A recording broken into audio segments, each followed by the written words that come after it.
En una línea parecida, el filósofo holandés Bauche Spinoza defendió la necesidad de poner límites al Estado y establecer unas leyes basadas en la razón, por lo que concluye que la democracia es el mejor sistema de gobierno posible, pues el mejor puede garantizar la libertad individual. Las ideas de Leibniz, Spinoza, Berkeley y tantos filósofos se colarían en las tertulias de los salones de los intelectuales franceses y acabarían conectando una serie de propuestas ilustradas. Y es aquí cuando nuestro tren ilustrado llega a la parada que todo el mundo estaba esperando. Y es que tenemos con nosotros a los ínclitos, los maravillosos, los de las ideas vertiginosas, los tres tenores de la Ilustración. En 1748, el filósofo francés Charles-Louis Saint-Condrad, señor de Verdré y barón de Montesquieu, que vivió del 1689 al 1755, en adelante Montesquieu publicó El espíritu de las leyes, tratado en el que llevó a cabo una comparativa de distintos regímenes políticos.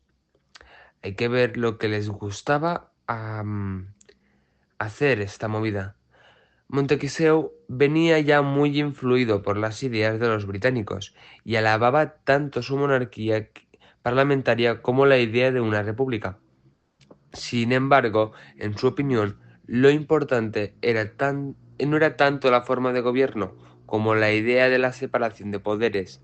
Para Montesquieu debía existir una separación entre los poderes legislativo y ejecutivo y judicial, para evitar el abuso de poder y la tiranía, ya fuera una monarquía o en una república.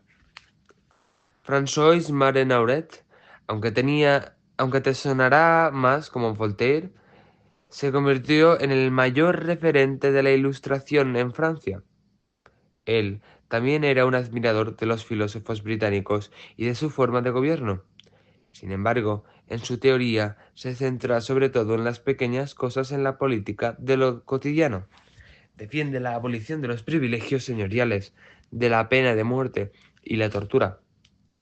Defiende la tolerancia religiosa y las libertades básicas, como la libertad de expresión, prensa, opinión o asociación. Es por ello que se le tiene por un filósofo comprometido, pues buscaba que sus ideas se tradujesen en reformas efectivas y prácticas. La tercera pata de la tirada ilustrada francesa fue un suizo que en la enciclopedia se había encargado de los artículos de música, Jean Rousseau. Por fin, alguien con el nombre bien puesto. Rousseau ha sido considerado tradicionalmente como el más radical de los ilustrados, pues se convirtió en precursor del pensamiento democrático por su defensa de la soberanía nacional o popular. Parió una obra, Contrato Social, en el 1762, en la que quizás puedas adivinar qué hace. Efectivamente, compara todas las formas de gobierno y llega a la conclusión de que ninguna es buena. Para él debe existir igualdad entre todos los hombres y ha de garantizarse la libertad, y en cualquier gobierno debe ser el resultado de un pacto entre el pueblo y gobernantes, pues es el pueblo a quien le pertenece la soberanía. Rousseau se convirtió en uno de los mayores referentes de la educación y la pedagogía, pero abandonó a sus hijos. Montesquieu se hizo inmensamente rico a través de estafas y haciendo trampas en la lotería, mientras que Voltaire fue acusado en falso de matar a su suegra, tuvo sífilis y también abandonó a sus hijos. Todas esas ideas de tolerancia religiosa, soberanía nacional, libertad individual, separación de poderes y demás irían dando forma a finales del siglo XVIII y a lo largo del siglo XIX a un movimiento político propiamente dicho, el liberalismo, llamado a transformar los sistemas de gobierno, no solo en Francia y Europa, sino a la larga, prácticamente todo el mundo. Ahora bien, sería injusto otorgar este mérito a los refinados filósofos franceses. Nunca es justo otorgar nada a los franceses, pues la Ilustración tuvo su reflejo en pensadores españoles, italianos, alemanes, británicos e incluso intelectuales en colonias y posesiones ultramarinas de estos países europeos. Así, cabría aquí hablar de muchísimos otros intelectuales contemporáneos como David Hume, Joseph Amar y Borbón, y Gaspar Melchor de Jovellanos, Pablo de Olbaide, Immanuel Kant y un larguísimo etcétera. Aunque sí que hay que tener en cuenta una realidad. El nivel de alfabetización no era el mismo en toda Europa por entonces. Buena parte de estas ideas se difundieron a través de ensayos, novelas y periódicos, mientras que en los países más del norte de Europa superaban ya el 60% de ciudadanos que sabían leer y escribir. En Europa del Sur no alcanzaban el 30%, y en países de Europa del Este, como Hungría, apenas sobrepasaban el 15%. Así, las cosas eran complicado Así las cosas eran complicado que la Ilustración se difundiera con la misma extensión en Francia que en España o en Serbia. En su obra Diccionario filosófico de 1764, Voltaire defendía que las mujeres estaban privadas del carácter creador de los hombres, llamados a llevar a cabo trabajos duros física e intelectualmente. A las mujeres les reservaba un destino doméstico y sedentario, al ciudadano al cuidado del hogar y los hijos. La pareja de Voltaire fue Émile Duchatel, una matemática traductora y filosófica francesa, una mujer que a los 12 años dominaba el francés, italiano, inglés, alemán y hacía traducciones del latín y griego mientras montaba a caballo, hacía esgrima y tocaba el clavechín, sirviendo coño a a Emilia desde antes de conocer a Voltaire. La Ilustración fue un periodo de contradicciones a todos los niveles, unas naturales y otras no tanto. Los ilustrados eran hijos del mismo régimen que criticaba y que les había dado una forma de vida que les había permitido precisamente desarrollar esas ideas.